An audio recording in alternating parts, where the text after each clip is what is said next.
Ampak ti si pripeljal s sabo še par drugih ljudi, tebe je bilo najtežje prijeti gor, ne? Komu od tvojih ljudi, ki si jih s sabo pripeljal, bilo pa najtežje? Je definitivno Svetlani Makarovič. Ona pokadi šteko čikov na dan. Mislim, ljudje pa se ste trapast, da rinete sem gor. A ni boljš? Doma biti. Doma biti. Doma biti. Deko čez kolena, kameljce pa sedeti pa čakati. To.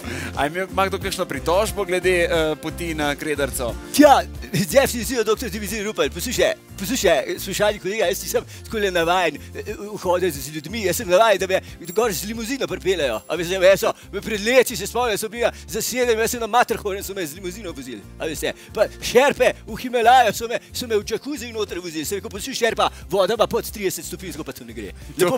Lepo prosim, če se to pripravi, da ne govorim o tem, da samo še čakam jutri, da dobim sobno strežbo, pa mi pride vremenar, pa mi jajčka prinese. Zajtrk, poslušajte, dajte eno mlado, prosim. Imaš prav, ja. Slučajno kdo nima pritožb? No, definitivno, bivši predsednik Republike Slovenije, gospod Milan Kučan, meni je zelo fajn in sem že večkrat bil na Triglavu. Pravijo, da je 2864 metrov, samo meni se zdi nekoliko več.